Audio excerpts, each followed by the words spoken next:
Hello everyone. Today I will be talking about one of the historical artifacts that impacted Myanmar education system. So my artifact was actually statements from General Maung in a press conference. He was one of the State Law and Order Restoration Council's chairman. Before we get into this artifact, let us go back to the history of Myanmar. Myanmar is a country that is composed of different ethnic groups. And in 1824, when the British Empire colonized the country, the ethnic groups helped overthrow the Burmese monarchy, and eventually the Burmese monarchy was being sent to India away as an exiled from the country. So the Burmese people ended up hating the ethnic groups and the colonists, and later on when the country was given independence, the country's authority was given to the Burmese ethnicity instead of the ethnic groups. So as a result, the ethnic groups ended up hating the colonists, and then they started to ask for their own autonomy of their states, but the Burmese denied, and later on there came armed conflicts and civil wars because the Burmese military started to oppress other ethnic groups. So in 1962, the insurgencies were out of control for the Burmese military. So UNU at that time was ruling the country. So Ne Win took over the country in 1962, and he has his ideology to unite the country, and his ideology is called Burmese Way to Socialism. So he was from a socialist party and a dictator. When he was ruling the country, instead of the country being peaceful and thrived, what happened was it was getting into poverty. So in 1987, September, a new currency regime was created to eliminate black market. So 75 cents, 35 cents, 25 cents were changed to 175 and 90. So those money from the previous years and eras could not be used anymore. And they did not compensate the loss of money for the civilians as well. As a result, the students did not have any money to give their tuition fee.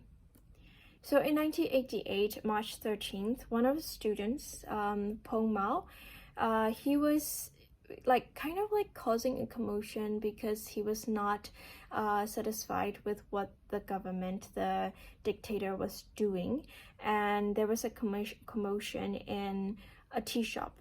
And the police came and they shot him to death. So the country rose into an uproar, and students were leading an uprising, which is now famously known as 8888 uprising.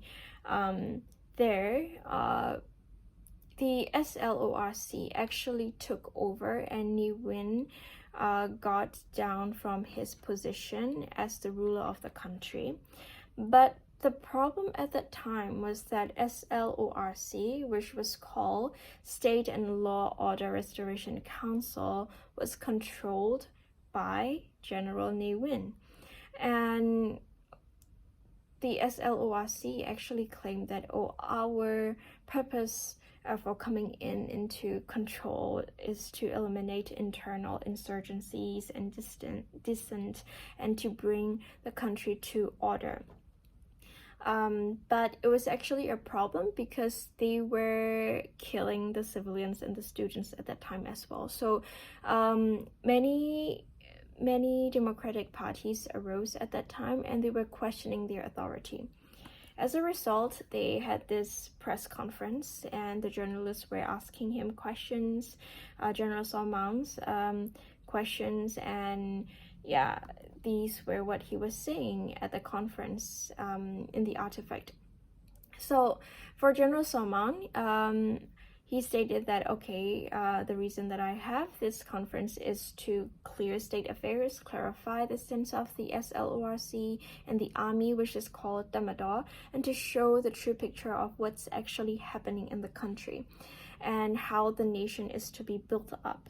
Apparently, their mission, vision, and goal for the country, and to come into a common ground with other political parties, and to, of course, validate their standing in the political realm at that time. So, from what he has stated, their mission is actually to prevent the disintegration of the national unity, to prevent the union from falling apart, and perpetuation, which is the continuation of the sovereignty and authority of the country. These are like the three major problems that General Maung addressed that was happening in the country. So the first one is the political parties, especially the NLD, as they are the biggest rival at that time, right? Which was led by Aung San Suu Kyi, the icon of peace in the country. So he was actually stating that the NLD, they did not know how to do campaigns. They were breaking the laws and they were bothering the civilians. And he was also saying that there are dangerous ideologies that are going on with the parties, where they're stating about confrontation methods, which, if you interpret it in the army language, it's a tactic that you use to, confront people in combat and to actually engage in kill. So he was stating that, okay, what would happen if they take control, right? They are using these words carelessly. And he was stating that Damodar is actually the rightful ruler because they follow the laws closely and they don't do anything that would harm the civilians. They are for the civilians and they are from the civilians. And the second problem that he stated was the rebellions that were happening around the country. He was stating that KIA, Kachin Independent Army from the north, KNU, Karen National Union from the south, and the BCP, Burma Communist Party, are the enemies that they have to, they have to fight against and protect the country from, because they're trying to attack them. So while they are doing all these things, the civilians are unaware of these things, but this is what they've been doing for the country. So it's another valid reason that they can be rulers of the country, right? And another issue that he stated was the students of Myanmar and the case of 8888. He was saying that the students were like ignorant of what was happening and they did not know what was right and what was wrong, and they need to be educated for the betterment of the country. And students were doing like all of these councils when it was the Damodar that should be thinking about these things, and they had all of the informations already, and there's no need for such things. So their solution was, of course, laws and other stuffs, but the underlying ideology that he was presenting was actually called Burmanization. So what is Burmanization? Burmanization refers to an informal system, the backbone of what they have been doing for decades, in which education and laws, religions, economic, like all of these things are being enforced through this ideology. And sometimes when ethnic minorities would not follow these things, they were brutally forced to conform to these Burmanizations through the means of education, laws, religions, and economics, and to wash away ethnic minorities' own identities so that the country can be united, the country can be under sovereignty of their own laws. So how do they impact education? The biggest one that we can see is actually the curriculum itself. We can see from the subject of history and geography that they especially use these subjects to form their propaganda of the ideology. So here what we can see is in grade 5, it talks about Myanmar and then other ethnicities. However, the concept is that when they introduced other ethnic leaders, it has to, it's connected to fighting against the colonizations, and it's just a very short amount of information that they give.